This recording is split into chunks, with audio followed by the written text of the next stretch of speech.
So what sort of people become auditors?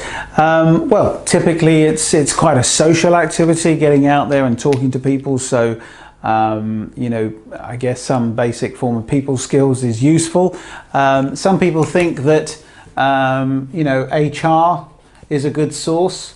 If you come from an HR background, for instance, you may be used to interviewing new members of staff or sitting in on interviews. You may be someone who does training or get involved in the learning and development program. So you may have an understanding of development. So maybe that's one source. We've also got, you know, the accounts department. I think typically these people are quite detail oriented. So I think a good attention to detail is very useful. So sometimes people come in from the accounts department. Some people have sat in on finance audits. Well, they are different, but there are maybe some similarities. What about people who come from an engineering background? Well, I think these make very good auditors because engineers tend to get process. They get the process approach thing. They're used to working in a process approach manner. So they tend to make good auditors too. We sometimes have people coming in from IT backgrounds.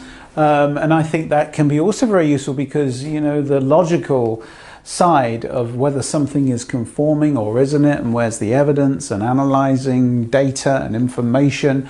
You know, I think people from IT can also make very good auditors. You probably see what I'm doing here because they can come from all over the business.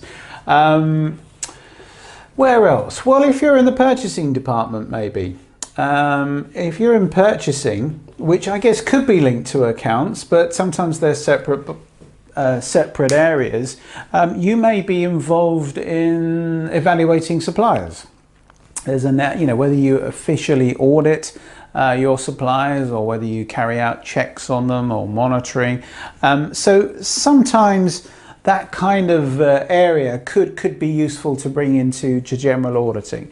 The only other one I was thinking of was anyone who's been involved in design. You know, similar maybe to the engineering people. They're people who understand processes and you know, process approach is very much at the heart of auditing. But if that world is new to you, then if you've got the desire to do auditing, if you like interacting with people, if you like reviewing documents, if you like just watching people do their work and making notes while you're doing it, if those sort of things appeal to you, honestly, you can come from anywhere in your business, and we do get a lot of variety of people coming into our audit courses. So these are just some of the examples, some of the people we see coming into our courses. I guess the only other avenue that I'm thinking of is the top management team. You know, would people in the top management join the auditing team? Typically not, I find, but there's absolutely no reason why not. I guess it depends on you know, your relationship with your staff. Are they going to be petrified when you walk in and do an audit, or is it not that kind of environment? But you know, some people would like to see more directors get involved in the auditing, so who knows.